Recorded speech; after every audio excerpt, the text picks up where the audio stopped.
Welcome back to Manchester, where in 20 minutes' time, the Chancellor will address Conservative Party conference. This is Politics Live.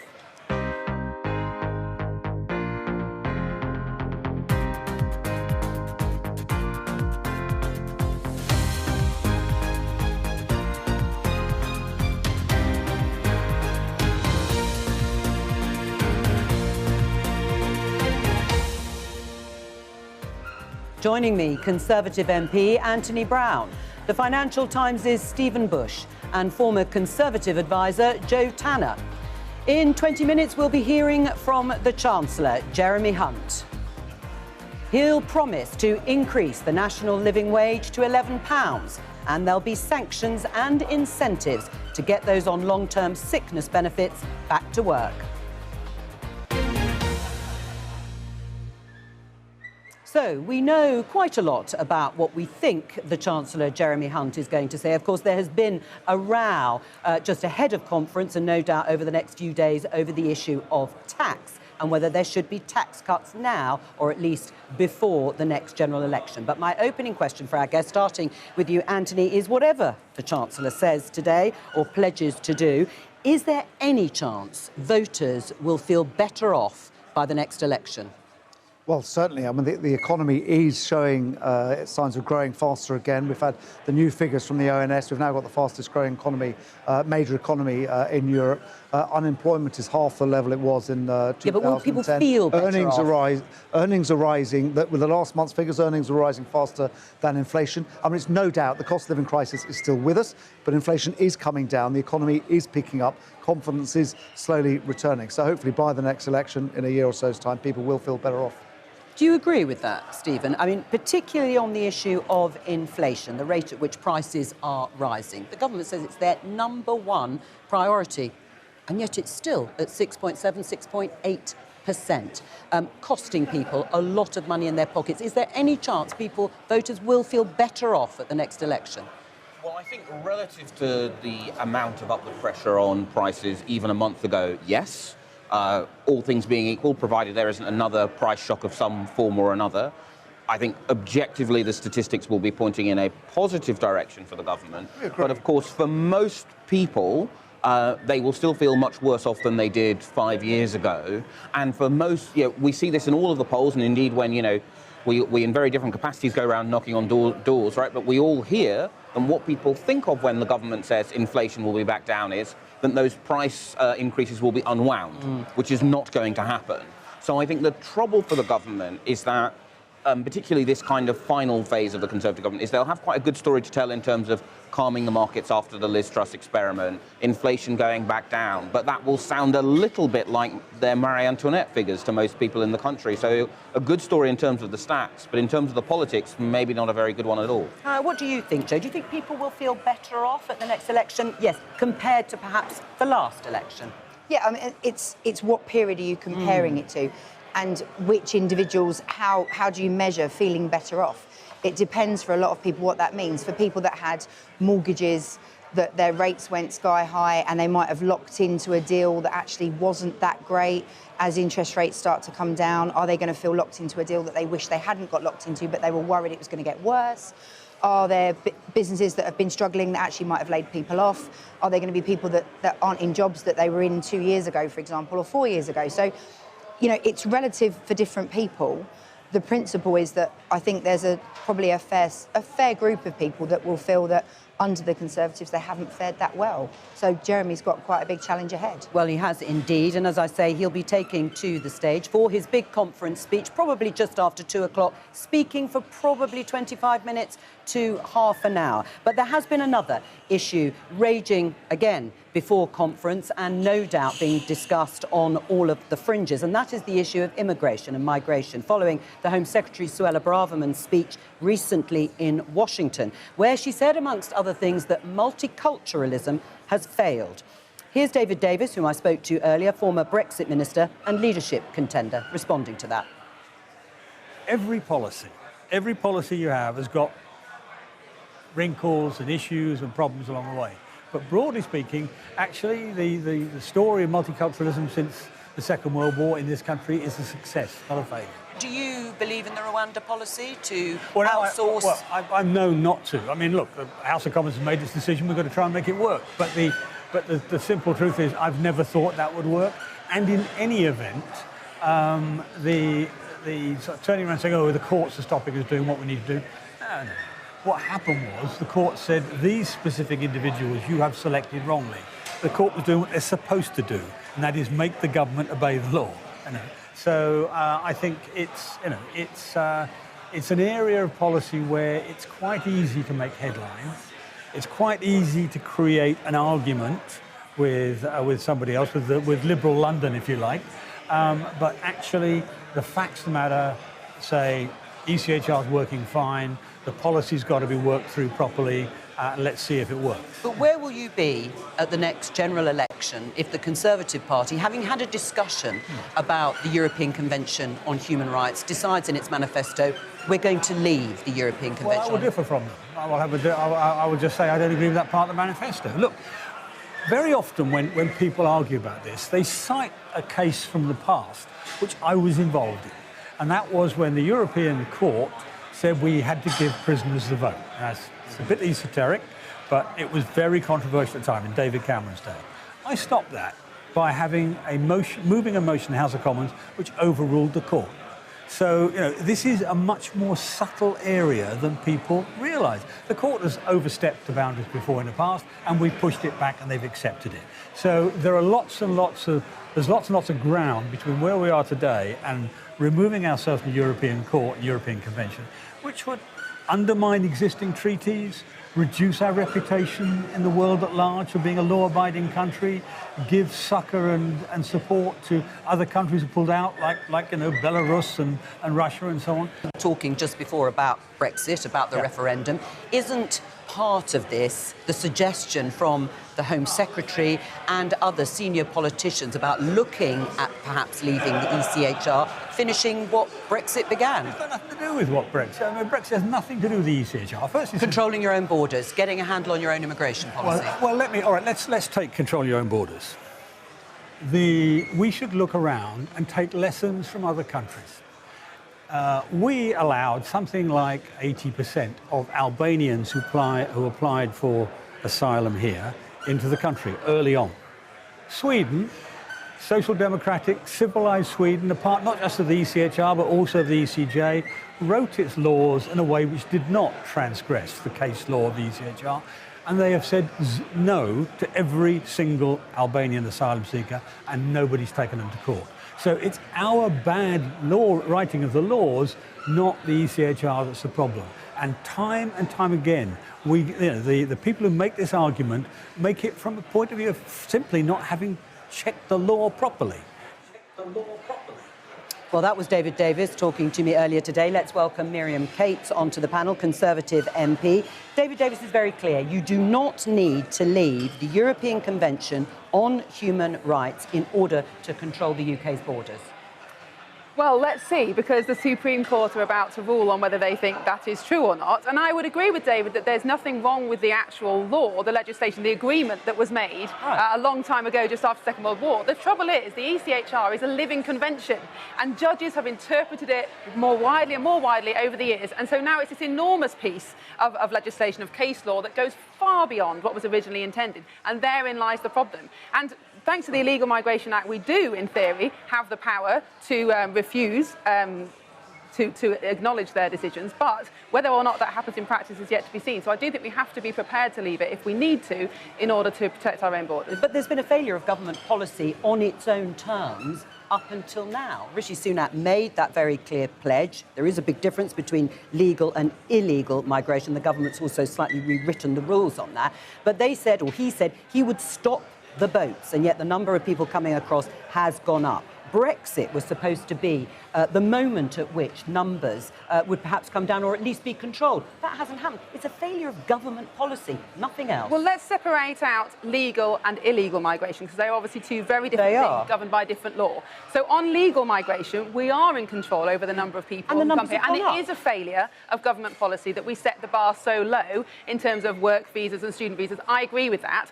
On illegal migration, it is more complicated because the main plank of our policy is the Rwanda plan, this deterrent that will break the business model of the people traffickers. Now, it is absolutely the judgment of the ECHR that has stopped us so far implementing the Rwanda plan, and we are a year later still waiting for the most recent judgment. So it is the case that the way that our own courts, because of the Human Rights Act, interpret the ECHR will not allow the Rwanda plan to take place. Anthony, do you agree with Miriam? Well, look, clearly the ECHR has had absolutely massive mission creep over the years, and it's doing all sorts of things that the original writers of it, which included the UK, weren't foreseeing. But I do think leaving it should be a last resort. I think there is quite a lot, as David Davis was saying, that we do to gold-plate it and overinterpret it, and we obey it in ways that other countries don't necessarily. But it clearly is also the case that the ECHR has stopped the Rwanda plan, and the Rwanda plan is the main. But it's in the High Court, and we're waiting a decision on that. Or the Supreme Court. I mean, is this just a discussion? Is this a sort of academic discussion that the government is having? MPs like Miriam are urging the government to look seriously in the way Suella Braverman said about leaving the European Convention on Human Rights, because they've just failed in their own policy to try and control immigration. Well, it is important to separate legal and illegal. It is. Right? So the central problem with that stop the boats policy is there is no state in the world which has managed to completely reduce all illicit migration in or out of its borders. So the big political problem is the Prime Minister has promised something he can't deliver, and he does therefore need some form of words he can say to the voters, well, look, I know I made this promise I can't keep, but don't worry, I can do X. And at the moment, because he can't do the Rwanda policy, he doesn't want to upset some other people on his liberal flank over the ECHR, so he's kind of put himself in this difficult box. And that aggravates the problem of the legal migration, where you have some Conservative MPs like Miriam going, this is a disaster, we need to pull these numbers down. You have some other Conservative MPs going, this is great, this is helping our world-class university sector, we need to get those numbers up and up. But what it translates to, if you are an ordinary person just watching the 6 o'clock news, is the Conservative Party having this continual argument over immigration. Yeah, I mean, how damaging is that continual argument over immigration within the party? Well, I think lots of the continual arguments are unhelpful, full stop, because it prevents really progression in terms of, having a coherent way forward. The big issue here is that, as Stephen rightly says, the pledge that Rishi put forward, well, clearly we're seeing the groundwork laid as to why that pledge is not going to be met. So let's have a fight about something else and explain why we haven't managed to stop the boats. So we'll actually blame someone else for the fact it hasn't happened. And so that row is to some extent helpful, because it's taking away attention from actually what is or isn't physically being done to clamp down on the problem as it exists. Well, and in terms of deflecting attention just momentarily away from the Chancellor's speech that is coming up in a few minutes' time, I think we can show you pictures there in the hall. Everyone is gathered. It's certainly quietened down a little bit outside here, where we're sitting in our makeshift studio. Members all gathered to hear what Jeremy Hunt will say, if anything meaningful in terms of tax, HS2, or benefits, which he certainly is going to talk about. We have heard from MPs, Miriam, on the programme calling for tax cuts. You are interested in tax breaks or tax cuts for families. Yes. What are you talking about exactly? Yes, absolutely. I think it's true that we haven't got headroom for massive across-the-board tax cuts. I agree with that. But I do think one of the key challenges to the UK at the moment is productivity. And there are certain pinch points along the tax scale of people on particular incomes in particular circumstances where our tax regime very much is squashing productivity. So one example of that is families. As you say, in this country, we tax individuals rather than households. And that means you have a lot of anomalies in the tax system where parents perhaps try to work a bit longer hours or earn a bit more and end up losing sometimes 80% of that back to the Treasury. Now, that squashes productivity. The other area is small business. Our VAT threshold has remained at £80,000 for an awful long time. If you're a plumber and you're approaching £80,000 turnover, so remember turnover, not profit, so a lot of that is buying boilers from the wholesalers, you've got to make a decision. Do I take 2 months off and stop working, or do I charge my customers an extra 20%? That is a huge break on productivity. Those are the kind of areas, the tweaks that we should be making to boost productivity and, frankly, cut inflation. Do you agree that there should be a change in the way people and households are taxed, that it should be families, not individuals? We used to do some of that. We have got the married couples allowance that was brought in 2010. I'm sympathetic to the broad principle of it, but it wouldn't be my first priority in terms of tax cuts. I think I agree with Miriam in terms of the principle should be tax cuts to boost economic growth and enhancing productivity. But there's a whole range of different tax cuts that you can do to do that. And the point that she made about marginal rates taxation being up to 80% or 60% for individuals are far too high.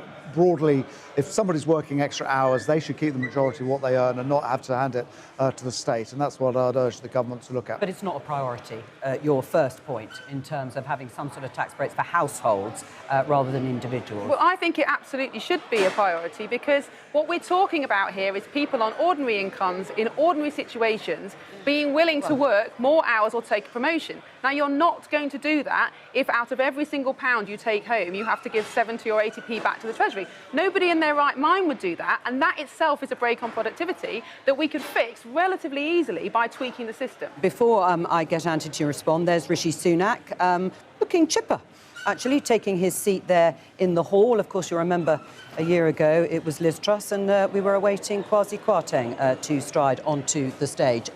Do you think people are listening to what Miriam's saying at the top of government? I think that the top of government there are very, very interested in reducing marginal rates taxation. I mean, the broad point is that people, when they go out to work extra hours, they're having to pay too much out in tax. And certainly if people are paying 60%, and a lot of people are taxed to government for the extra hours they work, then it's a huge incentive not to do that extra work. And that absolutely needs to be tackled. Changing the style of family taxation or the basis of it is one way to do that. But there are lots of other ways to do that, for like the taxation of child benefit, for example, and the child benefit penalty, which is what leads to the really high rates of taxation. But also people earning over 100,000. I know that's a lot of money, but they're all getting 60% rates of taxation. And further down, people get rates of 70%. And that all has to be tackled. Right. I mean, the siren calls for tax cuts, just sort of broadly speaking, from parts of the Conservative Party are certainly not going to be met today.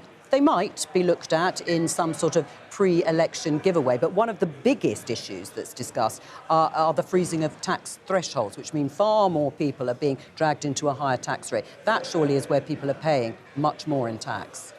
Yes, that is one of the reasons why we're on course to be the highest tax rate in Parliament. It's precisely because of those frozen thresholds and fiscal drag. Right. I mean, Joe, is something there for households, for individuals to think about that is why they're paying more tax, and that's happened under Conservative governments? Absolutely. And so the sort of idea of having some kind of review of the taxation system, you know, it's a big thing to pledge then at an election that you're going to do some sort of wholesale reform, which you haven't thought about for 13 years. So it's quite a big, that would be quite a big move. And I suspect actually the public would be a little bit sceptical about it, because they'd wonder why there hadn't been this effort made before. So, you know, it's absolutely, when the Conservative government are looking at what next, Conservative MPs are all using the opportunity to sort of put pressure on. Why not? Absolutely, game on, they should go for it.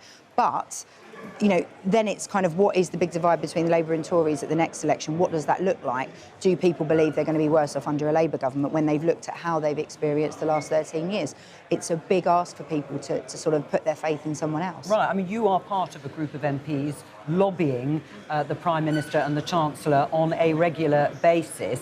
Is that because you think they're sort of weakened, perhaps, and this is the time to push your arguments forward? Well, clearly we're coming up to an election, so we're all looking to the manifesto and what it's going to say. And I think if we think back to 2019, which feels an awful long time ago now, the reason we had such a resounding victory, an 80-seat majority, was because we appealed to a broad section of Conservative voters, people in our traditional shires, people in red wall areas like mine, people who wanted to take back control of our borders and our laws, yes, Brexit, but also to take back control of our country. And we wanted this kind of Conservative government. And, you know, Rishi Sunak's doing a great job. We love his 5 pledges. But as the New Conservatives, this group that he hasn't met any of them, of course, has he? Well, we've all met Rishi on a regular basis. But he hasn't met the 5 pledges, is what I mean. Well, the 5, we all support the 5 pledges. What we're asking is to go further. So we saw what he said about net zero last week.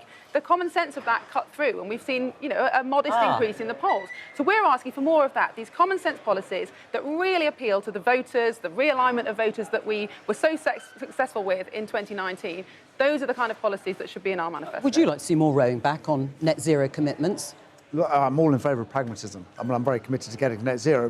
We've got to do it in a way that has least impact on families in terms of their budgets and paying for boilers and so on. So I was very comfortable with what the Chancellor did on that. But one thing about tax, you've been asking us lots about tax cuts. I've yet to meet a Conservative who doesn't want to cut taxes. They are very high. Yeah, but you are presiding over the highest tax burden on record. What I was going to say is I completely support the government in saying the most important priority at the moment is getting inflation down, because that is the sort of unkindest tax cut of all and a tax rise of all. And actually, we have to get that down. And it would be wrong to cut taxes in a way that led to a sudden burst of economic growth and inflation taking up again. And I think we all accept that. It is a difficult long-term decision. But we all want to see tax cuts. I want to see tax cuts. Yeah, but how well are you doing on getting inflation down? Well, it's come down from 11% to 6.7%. Right, it said it would be halved at the end of the year. It's still, it's getting pretty close to it. You've still got a couple more months. 6.7%. It has to come down to 5%. But the thing is, you've pledged that this is the priority. I think we're going to hit that one. But compared to other, let's say, European countries, we're still way higher. 6.4% in Germany. We're 6.7%. Look, it is too high. It is coming down, and I think I'm pretty confident we'll hit the 5% by the end of this year. We've got another few months to go. Sorry, you were trying to say something. No, I was just going to say I agree we can't make tax cuts that are inflationary, but there are some that wouldn't be, such as increasing the VAT threshold, because it would actually bring prices down. So I think there are some things that we could do now. We also haven't mentioned the role of the OBR, because one of the reasons the Office for Budget Responsibility in terms of forecasting. Because one of the reasons that the Treasury resists tax cuts is because the OBR says, well, in 5 years' time, this will make your debt to GDP ratio X. Inflation will be this, but they're never right. The forecasts are never correct, and so almost the Treasury is held hostage to those forecasts that don't turn out to be true. So I think we also need to look at the role of the OBR,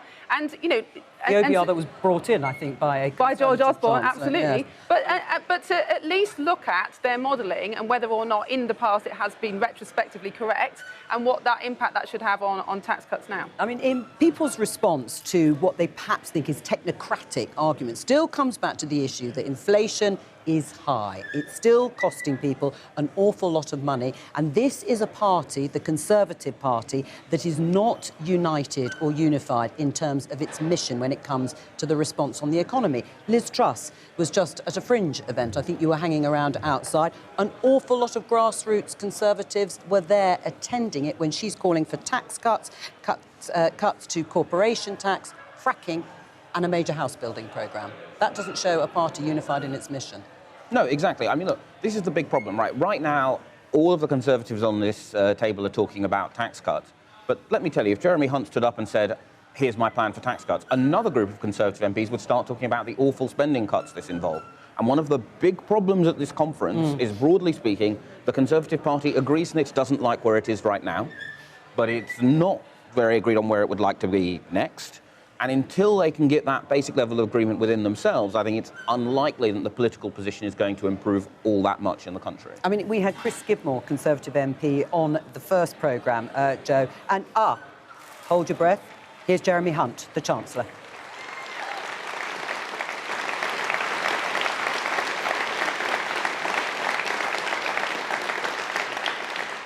Good afternoon.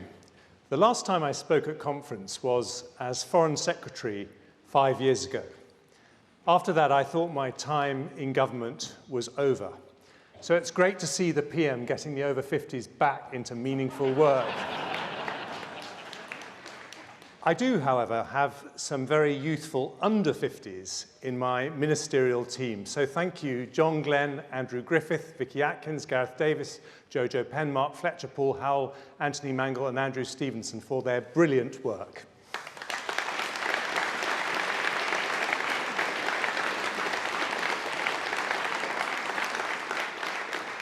And it's great to be in Manchester.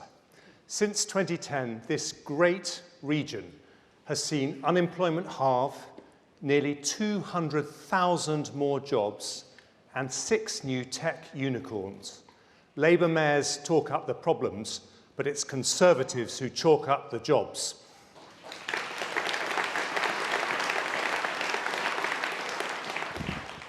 Now, our friends at the Office for National Statistics have recently changed their mind about the size of the British economy.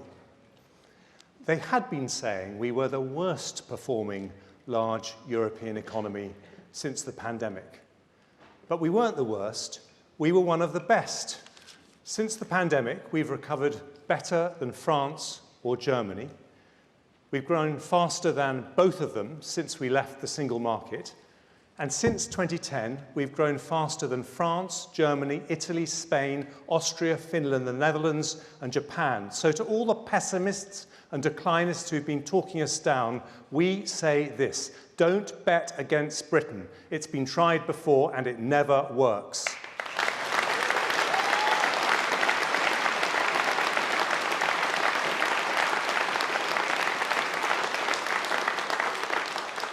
Conference, it's nice to set the record straight, but Rishi Sunak and I care more about the future than the past. And our plan's very simple. We're going to make Britain a global leader in the industries of the future, the world's next Silicon Valley. And it's already happening. Last year, we became only the third trillion-dollar tech economy in the world. Our tech sector is now double the size of Germany's and 3 times France. British discovered vaccines and treatments saved 7 million lives across the world in the pandemic, more than from any other country. We do more offshore wind than anywhere in Europe. We've got 3 huge electric car factories being built. We're Europe's biggest film and TV production centre. And next time I want to see Barbie wearing a Union Jack, because that too was filmed in Britain.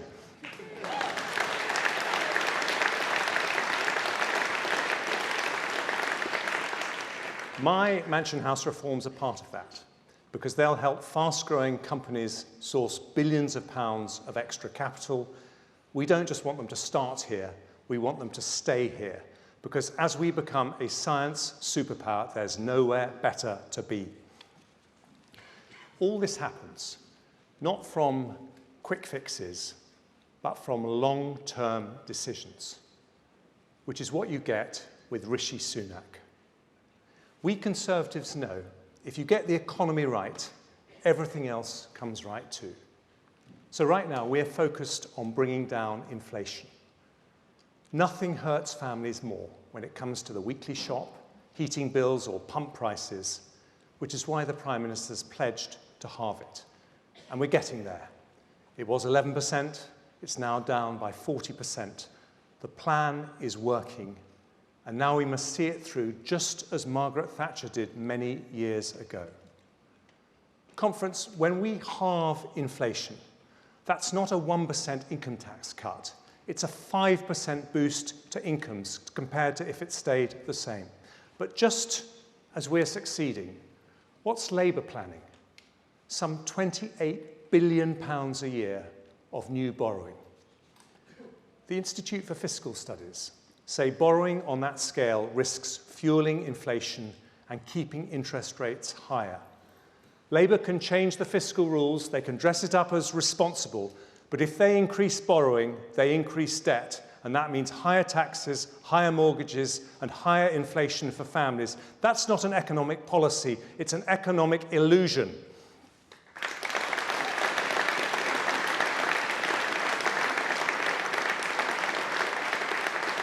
And it underlines the elemental choice in British politics, the choice behind all other choices. Sound money under the Conservatives or run out of money under Labour. Never again, Conference, never again.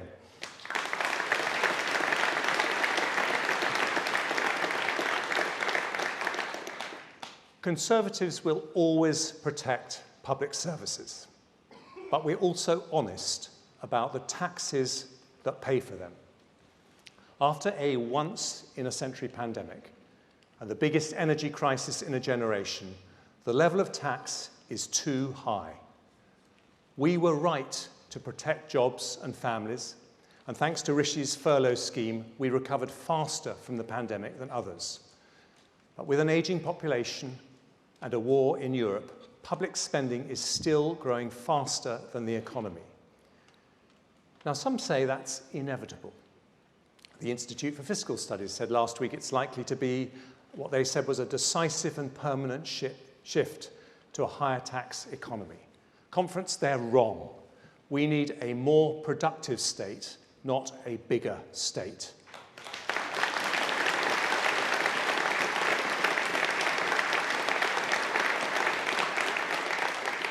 If we increase public sector productivity growth by just 0.5%, we can stabilise public spending as a proportion of GDP. Increase it by more and we can bring the tax burden down. 0.5%. Now, for those of us with private sector backgrounds, that doesn't seem too much, does it? In the public sector, I'm telling you, it's harder. But we are up for the challenge. So I've commissioned my deputy, John Glenn, to restart the process of public service reform. John wants to know why teachers say that more than half their time is spent not actually teaching. Why police officers complain they spend longer filling out forms than catching criminals. Why doctors and nurses say they spend up to half their time, not with patients, but on admin. Of course, we need modern working practices and better IT. But the Treasury too needs to change its focus from short-term cost control to long-term cost reduction. And we're going to start with the civil service. We have the best civil servants in the world, and they saved many lives in the pandemic by working night and day. But even after that pandemic's over, we still have 66,000 more civil servants than before. New policies should not always mean new people. So today I'm freezing the expansion of the civil service and putting in place a plan to reduce its numbers to pre-pandemic levels. This will save £1 billion next year.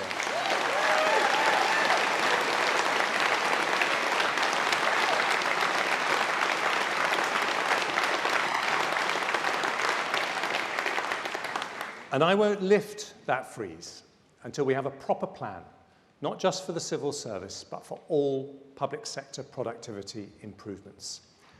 That means, amongst other things, changing our approach to equality and diversity initiatives.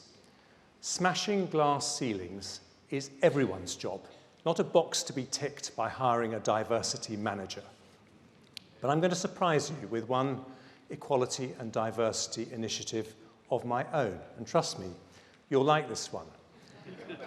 Nobody should have their bank account closed because somebody else decides they're not politically correct.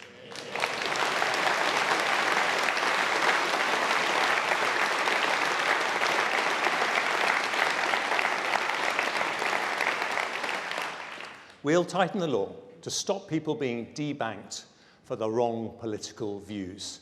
The Lib Dems are wrong to want to overturn a democratic Brexit vote, but they still need a cash point to withdraw their euros. The SNP are wrong to ignore a democratic vote for the union, but they still need a bank account to pay for their motorhomes.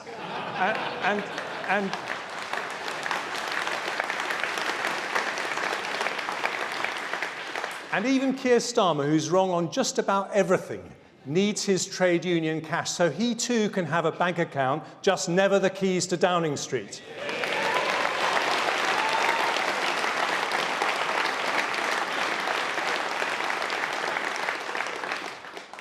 There's somewhere else where we need to rethink the way the state works, our welfare system. I'm proud to live in a country where, as Churchill said, there's a ladder everyone can climb, but also a safety net below which no one falls. That safety net is paid from tax. And that social contract depends on fairness to those in work alongside compassion to those who aren't. And that means work must pay. We're making sure it does. From last year, for the first time ever, you can earn £1,000 a month without paying a penny of tax or national insurance. But despite that, even when companies are struggling to find workers, around 100,000 people are leaving the labour market every year for a life on benefits. Mel Stride gets this 100%, which is why he's replacing the work capability assessment. And we're going to look at the way the sanctions regime works. It isn't fair that someone who refuses to look seriously for a job gets the same as someone trying their best. Now, Labour have pledged to end sanctions. Have they learned nothing? When they left office, we had more children in workless households than nearly anywhere in Europe. Since then, those households are down by 1 million, and confidence we are never, ever going back.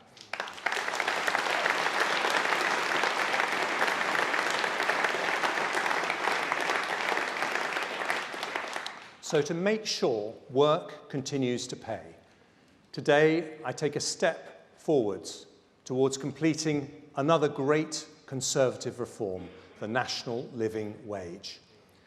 Since we introduced it, nearly 2 million people have been lifted from absolute poverty after housing costs, not by tax credits or benefits, but by removing the barriers to work, boosting salaries, cutting tax, making work pay. We promised in our manifesto to raise the national living wage to 2/3 of median income, ending low pay in this country. At the moment, it's £10.42 an hour, and we're waiting for the Low Pay Commission to tell us next year's recommendation. But I confirm today, whatever that recommendation, we'll increase the national living wage to at least £11 an hour next year. That's a pay rise for 2 million workers, and the wages of the lowest paid over £9,000 higher than they were in 2010. Because if you work hard, a Conservative government will always have your back.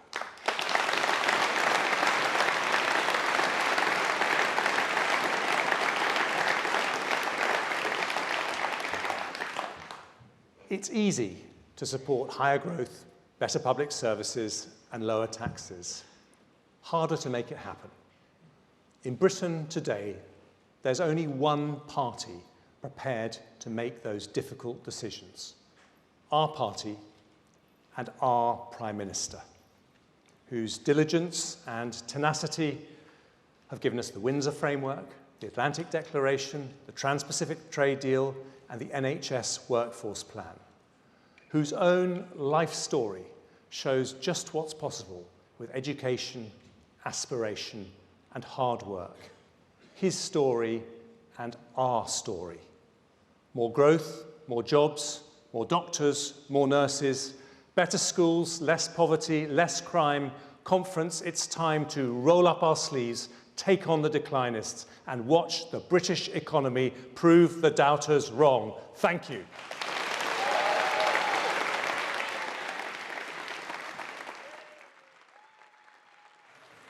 Well, that was quite short and sweet. That was Jeremy Hunt, the Chancellor, delivering his conference speech to the party faithful. They're up on their feet. I think they got a slight surprise that it finished slightly abruptly, but yes, there they are, clapping him off the stage.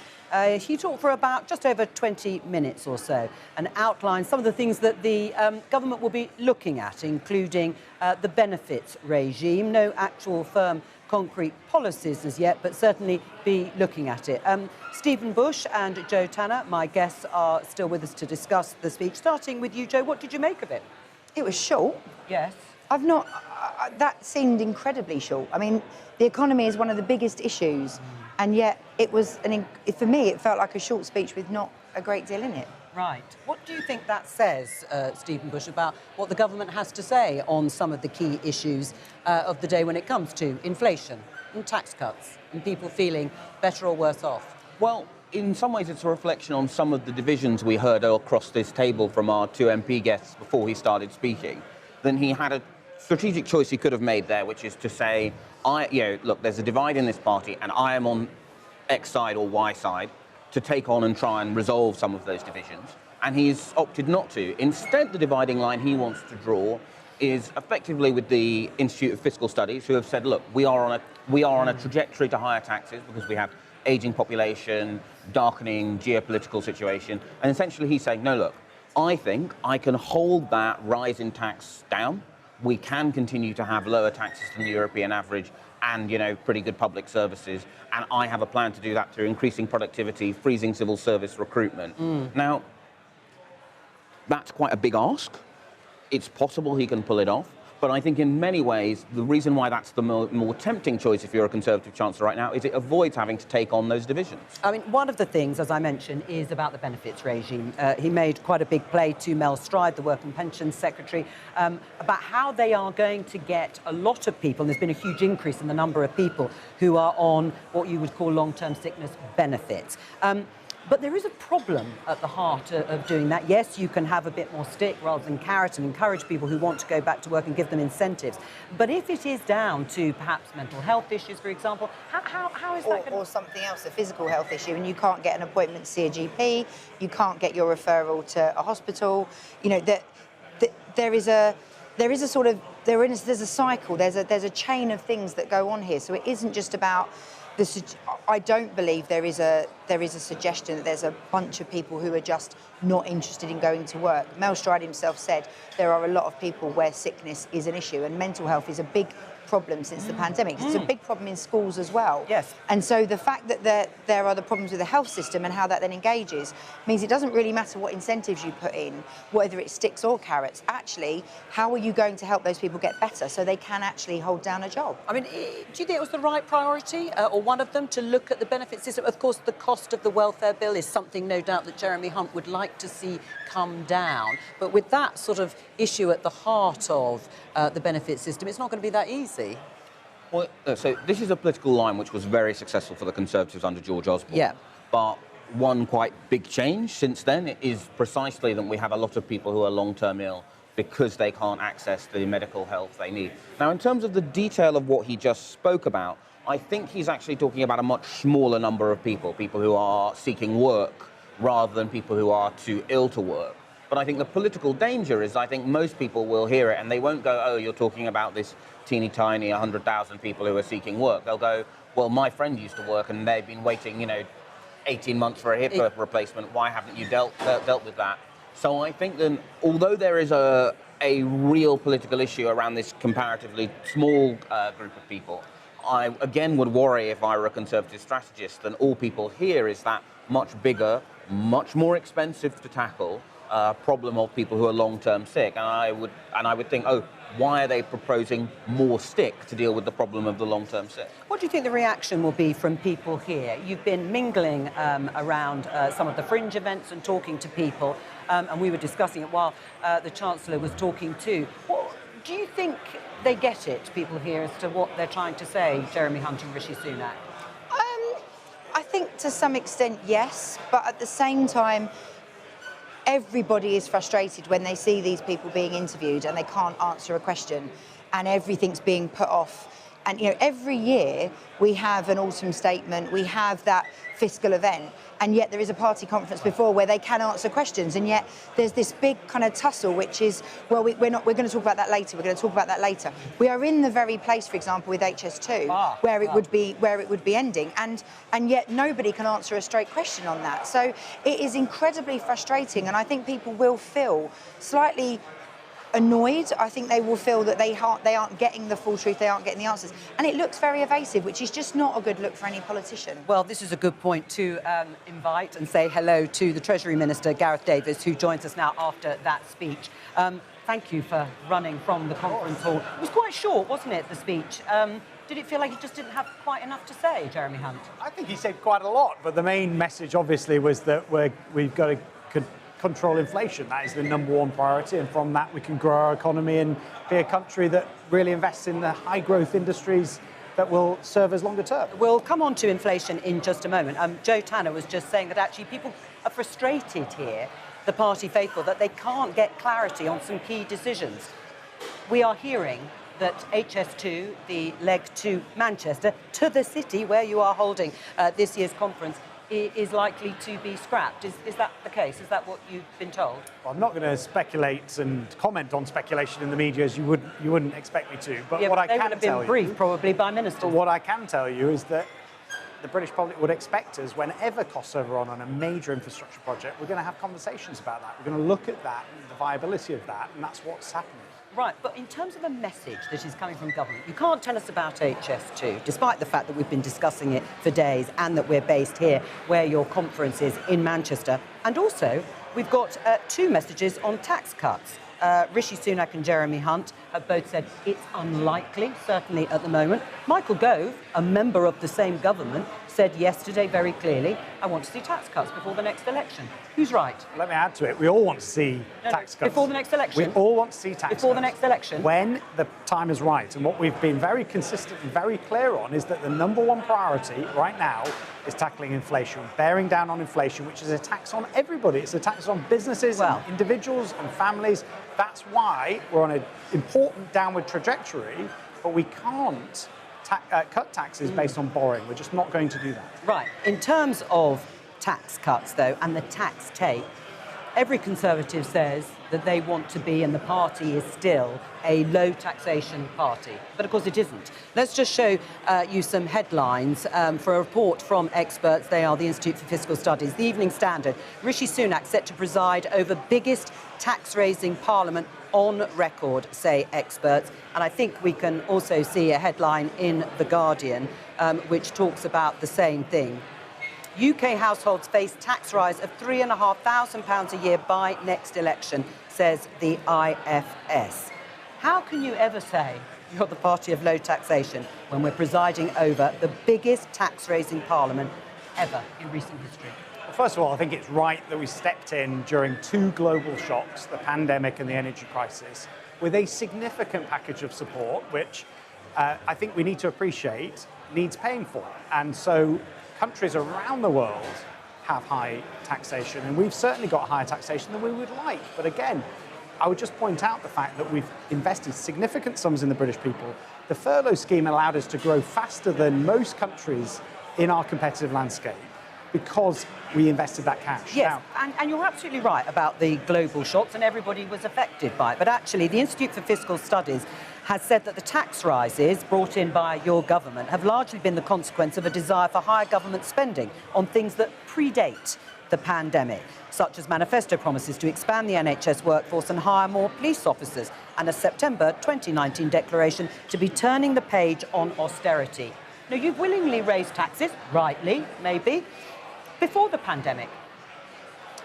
we've been very clear. In fact, the Chancellor has just been very clear with the British public that we don't want a bigger state. We do want to get taxes down. That is absolutely you clear. may do, but you've done these things before the pandemic or leading into the pandemic. They predate them. So it's not just about the global shocks that everyone faced. A significant proportion is about the global shocks, and that is very, very important to recognise. But we have also lifted 3 million people out of paying income tax. We've also got the most generous capital allowances scheme in the OECD, and we've got the lowest corporation tax in the G7. So we are investing through tax cuts where we think we can derive growth and investment through our businesses, and that's really important to stress. The global shocks were absolutely critical in terms of things like the furlough scheme that Gareth has been talking about. But it is also true that taxes rose predate the pandemic on things like having a bigger state. Will people believe and trust the Conservatives when they keep saying we will be, again, a low taxation party? So I don't think they will. I think in many ways, right, we're seeing a very similar situation to we saw after the global financial crisis, where, yes, that crisis was not the fault of the then Labour government, but the Labour government kind of didn't want to be straight with people about what that meant for the fiscal picture. Now, the reality is the reason why we've had higher tax raises is not when we're servicing the debt than we incurred due to those crisis-fighting measures. It's because we have an aging population which puts more pressure on healthcare, and there were those political decisions, more police, more hospitals that we saw in the 2019 election. And I think the risk to the Conservatives is that they go into the next election with a set of tax cut policies in which they are broadly not believed. And that creates the space for the Labour Party to say, well, look, obviously, the fiscal situation is what it is. And that means that the Labour Party can run in the next election as the sensible, economically credible adults in the room, which is precisely the same strategic mistake Gordon Brown made in 2010, when instead of fighting on their cuts versus our cuts, he chose to fight on a la, la, la, I can't hear you, the financial crisis hasn't changed anything ticket. And there's a general problem here, which is all this tax is being paid, and yet most people don't feel any better off. They don't think their streets are cleaner. They don't think their streets are safer. They don't think the services that they interact with are any better. So where is all that money going? What is happening to it that they don't feel genuinely like they're paying into a system that's actually giving them a better quality of life and, a better experience as a citizen of the UK. Something's clearly going wrong in that balance. I mean, what do you say to that? I mean, that is the narrative. Britain is broken and its public services, and yet there is still the highest tax take on record. I think I would point out, for example, on education, standards are up quite significantly. If you actually look at the facts, we have improved services, but it is a genuine point that people need to also feel that it is changing in their lives. A big part of this, by the way, is what the Chancellor just announced on public sector productivity, and that is going to be a big focus for us as we run into the next few months. All right, let's talk about HS2, because, as I say, there is fevered speculation about the Manchester leg being scrapped, and our political correspondent, Nick Eardley, has just arrived. What are we hearing? Well, look, for the last week or so, it seemed pretty clear that the government wants to scrap the leg between Birmingham and Manchester. It felt like the pitch was being rolled, to use the Westminster jargon, for that to happen. There's been a lot of talk over the past 24 hours. You hear it in all the bars around here. You hear it from every Tory activist you speak to, that something is going to happen within the next day or so. I've just chatted to someone from Number 10 who is absolutely insistent that the final decision on this hasn't been made. But that said, I think it's pretty clear where the decision-making is going. Nobody is denying that that Manchester leg is going to be scrapped. But if it does happen in the next 24 hours or so... Here, they're going to announce it here, in Manchester. There are two arguments I've heard from people in government about this. One is, it's mad to do it, because we will all talk about, has Rishi Sunak sold out the North, blah, blah, blah. There will probably be a package, by the way, assuming this happens. Yes. There'll probably be a package to make up for it. The money will be spent elsewhere, perhaps on the east to west leg that a lot of Northern Conservative MPs prefer to the HS2 leg. But the other argument that you hear walking around here is it's just gone on for too long. And every day, all government ministers are being asked about is why on earth they haven't made their mind up on HS2. Well, I mean, everybody has been discussing the words of the Chancellor, saying that no formal decision has been made, but that implies that something informal has. And maybe it just needs a final signing off. And actually, before I get your response on that, is that generally what's been happening, Gareth? There isn't an official, or it hasn't been formally signed off, but perhaps you and others have been told informally. I'm not going to comment on... Have you been told, though, one way or the other? You referred but perhaps you could tell us one way or the other if you've been told. I think you may not it's want really to say. important to point out that rail transportation is one aspect to levelling up the North. We've already invested, by the way, £33 billion in the North. But just look around Manchester. It's got a fantastic bus network, tram network. People are walking around and cycling. It is not just about rail. But I'm not going to comment on the specifics of what you're referring to. Well, make the argument for HS2 from Birmingham to Manchester. Why is it a good idea?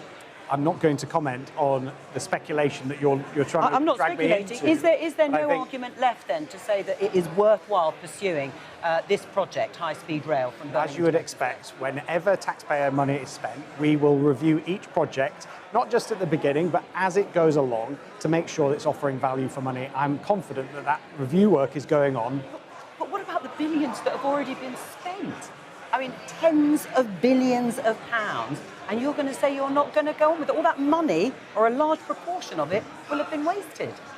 Well, I'm not saying that. I'm saying that it is important that we review at every step of the way massive projects like HS2. Maybe there's a double bluff going on here. Jeremy Hunt flew up here, didn't he? Because he couldn't get his train. Yeah. So maybe there's a double bluff, and then he'll say, this is exactly why we need it, because I couldn't even get up here when I needed to. And maybe we're all being lulled into some false sense of sort of, speculation, and then they're going to come and surprise us. You're smiling. You never know. You heard it here first. He knows the truth. Yes. I just want to read you a statement that's just been sent out by Number 10. By Number 10, yes. On the speculation, as you put it. These reports are incorrect. No final decisions have been taken on phase 2 of HS2. That's a Number 10 spokeswoman. Final decisions, though, we've got to bear in mind that there's a wording there. It does still seem that that's the direction of travel, but Number 10 are insisting, as we're on air just now, that that final decision hasn't been made. Right. I mean, 13 years, high-speed rail. Are we really going to hear an announcement that it's been scrapped or perhaps delayed for years? Well, that's pretty clearly the direction of travel, Yes. right? Because if it wasn't, then we would have just heard a very eloquent argument about how the Manchester leg is important to turning Birmingham into a proper transport hub, and if you don't do it, then Curzon Street ends up a white elephant, New Street ends up a white elephant, and so everything points in one direction. And it does feel like the visual image of this high-speed 2 line, which was meant to connect the great cities of England, instead essentially barely reaching London, no offence to any viewers in Ealing, and stopping at Birmingham, it does feel like the kind of thing which happens in a kind of failed state run by the army rather than a modern 21st century And aren't OECD we good nation. at instilling confidence in all these amazing businesses that are looking at the UK and whether to invest here and create jobs and, you know, build stuff and support local economies when we just can't communicate a decision? I mean, it makes us look ridiculous. Oh, you agree? These There was a reviews nod, are actually. ongoing, but I think most people watching your show today would expect that when we are looking at multiple billions of pounds of spending, that we constantly review that for value for money for the taxpayer. That is what we're doing, and that's what you would expect us to do at every step of the way. I mean, it must be frustrating. It must be frustrating for ministers like you to have to come on and talk about these important issues without having any clarity or being allowed, perhaps, to announce or at least further the speculation in any way. I would just point out I've got a lot to say on the things that we are already doing, All right. the £33 billion of investment into the north and the transportation around here. I'm going to let you go, Nick Eardley, and I'm going to come back to inflation, since that's how you started the interview. Let me just show you this graph and our viewers. Inflation in advanced economies. We know that Rishi Sunak wants to halve the level of inflation. It was just over 10% or so. You can see it's at 6.7%, higher than Germany, France, Italy, and a lot higher than the US. Why have you failed so badly on inflation? Well, first of all, it's a global issue, as your chart shows. Yeah, Every and we're the country highest around there. the world is having, well, not every Yeah. country is on that chart. No, by I the way, said, but of those there. But of those, you're right. But every market is very different. We've also got a much more resilient demand, you know, in terms of demand and growth, as we've seen from the recent revisions by the ONS. And so, you know, we've got to balance that. But the downward trajectory is very, very important to stress. It's been going in the right direction. Yes, we want to halve it, but we still want to go further than that, by the way. It's still high at 5%. Yes, but this is your top priority. Yeah, and it's And going if this down. is your top priority, and we're still higher than Germany, which is having a pretty terrible time economically anyway, France, Italy, and the US, people will just think, gosh, that's the number one priority for Rishi Sunak and for the Treasury and Jeremy Hunt. And it's failed on its own terms. We still have higher inflation than those other comparable countries. The priority is very clear. We want to halve inflation by the end of the year. The IMF, the OBR, the Bank of England all say we're going to achieve that. Let's see, but we absolutely are laser-like focused on getting it down to half. There are different dynamics in different markets. We've got a tighter labour market than some of those. We've got more resilient demand. So it's not as simple as you are suggesting, but the best thing I can point out is that it is going down, and that is a really important thing to champion. Stephen. Well, look, the reality is that the UK economy has always struggled with more persistent inflation than most other peer countries. And we've had a major shock in the form of the energy crisis caused by the invasion of Ukraine. And actually, look, this isn't really the government's fault or something it can control. And I'm afraid the original sin here is Rishi Sunak pledging something which wasn't within his gift, which is primarily, and actually in terms of the stuff the government can do, broadly speaking, the government is doing all of the right things, but you shouldn't in politics make promises that aren't within your gift and you can't control. And this is a promise that isn't within his gift and he can't control, and it creates this very difficult media round for any Conservative minister who has to explain why in a way that also inevitably sounds a bit out of touch, because yes, the record is better than, yes, this is good and its number is going down, but for most households, they don't go, oh boy, I'm getting poorer at a slightly slower rate.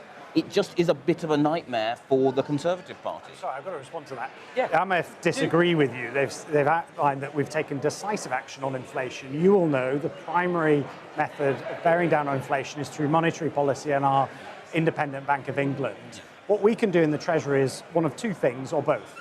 first of all, not to exacerbate inflation. That means taking some quite difficult decisions, whether it's on public sector pay or reducing taxation, for example. You know as well as I do that And public secondly, sector pay has a negligible effect on overall wage demand. it is a contributing factor of which we do have control on, or we've had to make difficult decisions on.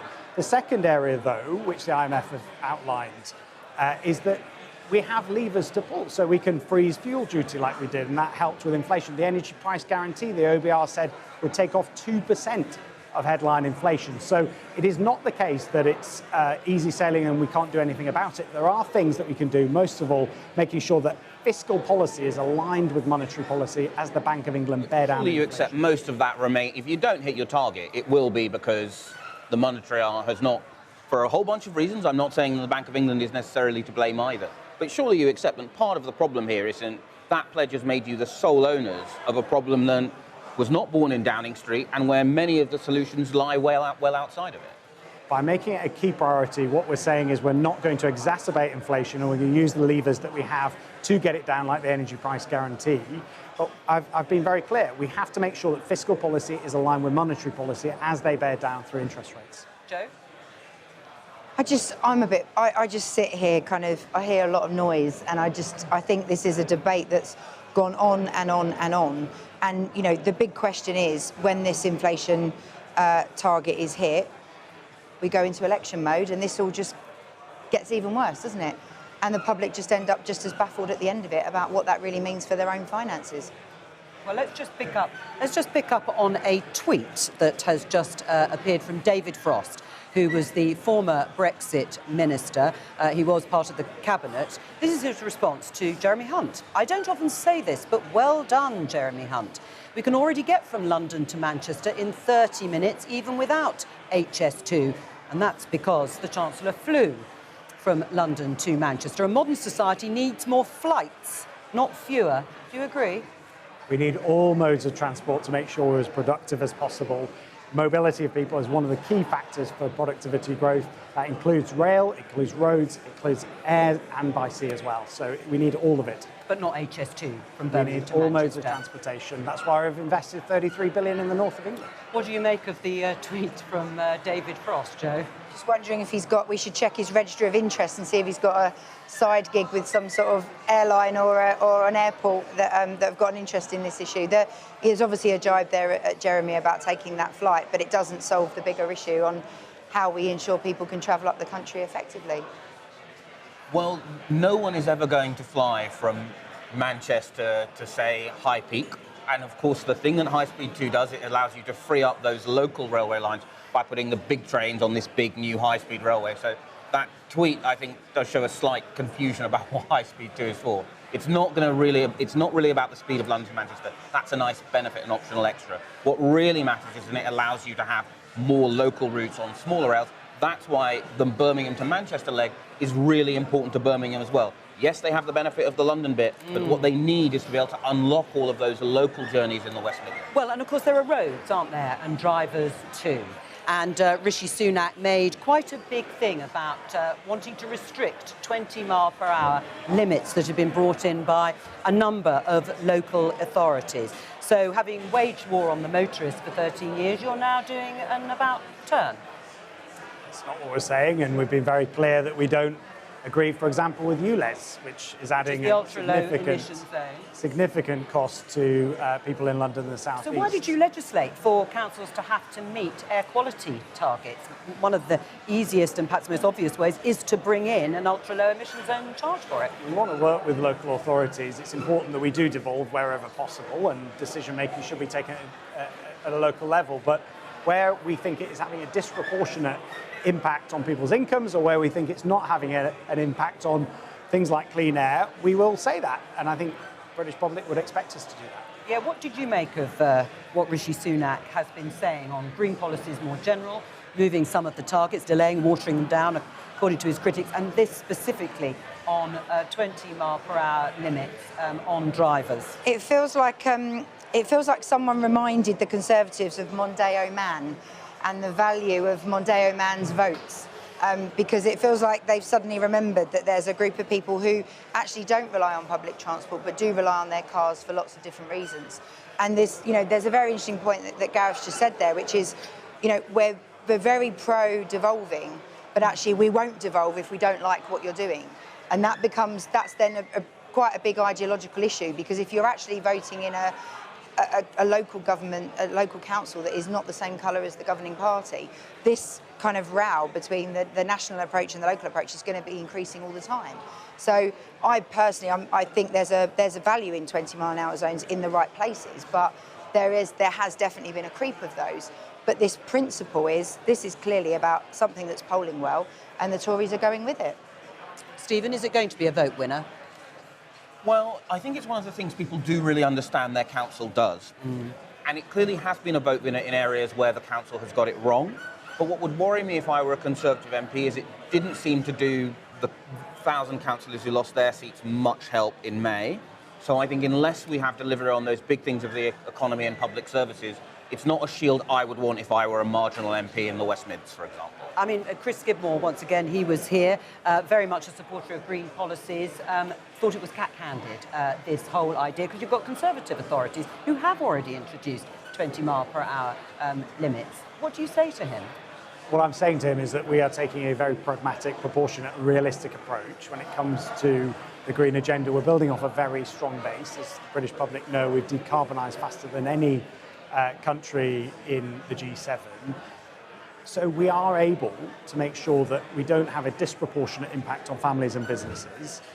And we also are very clear that we have a long-term direction of policy working with local authorities, but on the green agenda, we've got to bring people with us. And clearly, when you have policies that are not bringing people with you, they react, and that's what happened, for example, with ULEZ in. Yeah, but Chris Skidmore said earlier that the Conservative Party is turning its face on road safety with these sorts of policies. There is a huge benefit to those 20-mile-per-hour speed limits because you're less likely to kill someone if you're in an accident. Well, that is a factor. If you go slower, the damage is to be less. But you've got to do it in a proportionate way and assess depending on the area, and that's what we're saying. Where it's not effective, then we shouldn't have 20-mile-an-hour zones. And instead of having blanket across the country 20-mile-an-hour zones like they do in some Labour-run administrations, we don't think that's right. We're just looking for a proportionate, realistic and evidence-based approach. Right. I mean, you talk about long-term decisions, and Rishi Sunak has said that this is one of them. The pragmatic approach Gareth is talking about to net zero and green policies. Or is it for short-term political electioneering? Well, everything's short-term political electioneering. There's not a lot going to happen in terms of legislation or really serious action. You walk around here, you talk to MPs, you even talk to ministers who openly say the civil service aren't going to do a lot in the next year. They're on kind of this waiting for an election mode. There's not a lot that you can realistically achieve in such a short amount of time. And so these are, some of these things are quite big issues, but they're eye-catching. They're about saying, we've noticed, we're on your side, we recognise where your problems are, and actually, guess what? The polls kind of respond accordingly. So while we see a bit of this, we'll do a bit more. I'm sure out there plenty of people are thinking, yay, I've been saved from 7 bins being outside my house, which none of us knew we were going to get. But it made people feel a bit better. They suddenly think, oh, maybe the Tories aren't all bad. And this is the period we're going to be in. We're going to see more of it next week with Labour. We're going to have this kind of newfound interest in areas or newfound direction, which is all flying kites ahead of what's going to work to then sit in a manifesto for then, people to vote on next year. So it's all the start of laying that groundwork. Right. I mean, what is the actual policy, though, on 20 mile per hour? Because it's not blocking authorities from doing it, is it? It is just rhetoric.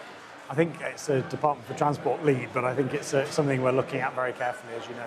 What, in terms of blocking authorities actually introducing it? We're going to review the appropriateness of 20-mile-an-hour zones in areas where it may not be as effective as some people think. I mean, it might appeal to voters in some constituencies, but actually, is it more about the rhetoric? In terms of actual policy change, has anything really changed? Well, it's hard to tell until this review finishes its process. I do think, politically, it does help the government, and I think in the summer the administration looked a little bit like it was just waiting for the electorate to put it out of its misery. And actually, even before you get into whether or not these are the right policy mix, just when there is some sign of policy life coming from Downing Street, is, I think, probably a good thing for the Tory party's hopes at the next election. Right, and growth. Let's talk about growth.